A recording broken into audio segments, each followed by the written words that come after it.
안녕하세요. BTX입니다. 오늘은 신명기 8장을 같이 살펴보겠습니다.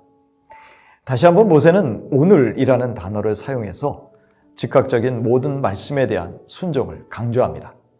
그리하면 이스라엘 백성이 살고 하나님이 조상들에게 맹세하신 땅을 차지하게 될 것이기 때문입니다. 그러면서 모세는 고생스러웠던 광야 40년의 의미를 알려줍니다. 40년 광야길을 걷게 하신 목적은 이스라엘을 낮추시며 시험하사 이스라엘 백성의 마음이 하나님의 명령을 지키는지 그렇지 않은지를 알기 위해서였습니다. 하나님은 광야 40년 동안 이스라엘을 낮추셔서 줄이게도 하시고 만나를 친히 먹이심으로 그들로 생존하게 하셨습니다. 그 목적 또한 사람이 사는 것은 먹을 것으로 사는 것이 아니고 하나님의 모든 말씀으로 사는 줄을 알게 하시기 위함이었습니다. 그래서 광야 40년 동안 이스라엘 백성의 옷이 헤어지지 않았고 발이 부르트지 않았습니다. 광야 생활 중에 하나님이 친히 이들을 보호하신 것입니다. 그러나 광야 40년은 분명 하나님의 징계의 기간이었습니다. 마치 아들을 징계하는 아버지의 심정으로 하나님은 이스라엘을 징계하신 것입니다. 징계는 분명 고통스러운 기간이었으나 그 징계가 오히려 이스라엘 백성이 하나님의 자녀임을 확증하는 더 강력한 증거이기도 합니다. 그러므로 자녀인 이스라엘 백성은 광야 생활의 교훈을 잊지 말고 하나님의 명령을 지켜야 합니다. 하나님의 길을 따라감으로 하나님을 경외해야 합니다. 그럴 때 하나님은 광야 40년 기간을 지나고 이제 그 백성을 아름다운 땅에 이르게 하실 것입니다. 그곳은 물이 풍성한 곳입니다. 그래서 풍성한 곡식의 수확을 기대할 수 있으며 풍부한 과일과 꿀을 먹을 수 있습니다. 척박한 광야의 환경과는 다르다는 것입니다. 그리하여 줄였던 광야의 삶과 달리 먹거리가 풍부할 것이고 아무 부족함이 없을 것입니다. 철과 동과 같은 풍성한 자원도 얻게 될 것입니다. 배불리 먹을 수 있도록 옥토를 주신 하나님으로 인하여 하나님을 찬송하게 될 것입니다. 이러한 말씀들을 통해서 광야와 비교할 수 없는 풍부한 환경에 대해서 이스라엘 백성들이 기대를 갖게 하시는 것이죠. 그러나 모세는 가나안에서의 풍부한 삶으로 인해서 하나님을 잊어버리지 않도록 경고하고 있습니다. 백성은 자기들의 하나님을 잊어버리지 않도록 조심해야 합니다. 그것은 곧 하나님의 율법을 지키는 것을 잊지 않는 것으로 구체화됩니다. 하나님이 풍성한 삶을 약속하셨다면 그 약속대로 이루어질 것입니다. 배부르고 아름다운 집에 거주하게 되고 소와 양이 번성하게 되고 은과 금도 증식되고 소유가 다 풍부하게 될 것입니다. 그럴 때 이스라엘 백성의 마음이 교만하여 하나님을 잊어버릴까 염려한다는 것입니다. 하나님을 잊어버리는 원인이 풍성함을 누리게 되는 결과 마음이 교만해지기 때문입니다. 그러나 백성은 기억해야 했습니다. 그들은 애굽의 종으로 있을 때 하나님이 그들을 구원하여 해방시켜 주셨다는 것을 잊지 말아야 했습니다.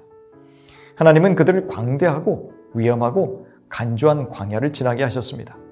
하나님은 단단한 반석에서 물을 내셔서 백성이 마시게 하셨습니다. 광야에서 만나도 백성에게 먹이셨습니다. 그 목적은 결국 백성을 낮추시며 시험하사 마침내 그 백성에게 풍성한 가나안이라는 복을 주시기 위함이었습니다. 그러나 백성은 교만해져서 하나님이 주신 복을 자신의 능력으로 얻었다고 말할 것이라고 예언합니다. 그런 교만한 마음이 들었을 때 하나님을 기억해야 합니다. 왜냐하면 하나님이 백성에게 재물 얻을 능력을 주셨기 때문입니다. 왜 재물 얻을 능력을 주셨습니까? 이스라엘 조상들에게 맹세하신 언약을 이루시기 위해서였습니다. 하지만 하나님을 잊고 다른 신들을 따라 그들을 섬기며 절하면 반드시 이스라엘은 멸망할 것입니다. 즉 이스라엘도 멸망당한 가나안 족속들 같이 똑같은 운명을 맞게 될 것입니다.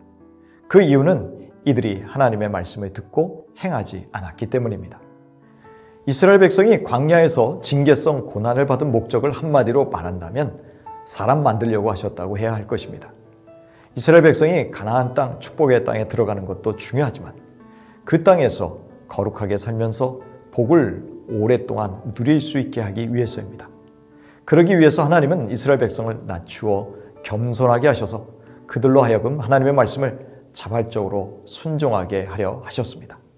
만일 낮아지지 않고 교만해져서 하나님의 말씀에 순종하지 않으면 망하기 때문입니다.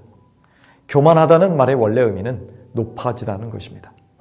높아지면 남의 말이 들어오지 않습니다. 내가 높은 자리에 있는데 내 마음이 높아져 있는데 감히 누구의 말에 귀를 기울이겠습니까? 하나님이 말씀하셔도 듣지 않을 뿐더러 오히려 말씀을 판단하는 자가 됩니다. 이렇게 교만해지면 축복 근원이 되시는 하나님을 거부하게 될 것이 뻔합니다. 그래서 하나님은 복을 누릴 줄 아는 사람들이 되게 하시기 위해서 광야에서 고난을 허락하신 것입니다. 즉 하나님은 백성들이 성숙해지기를 원하신 것입니다. 야고보서 1장 2절 이하입니다. 내 형제들아 너희가 여러 가지 시험을 당하거든 온전히 기쁘게 여기라. 이는 너희 믿음의 시련이 인내를 만들어내는 줄 너희가 알미라.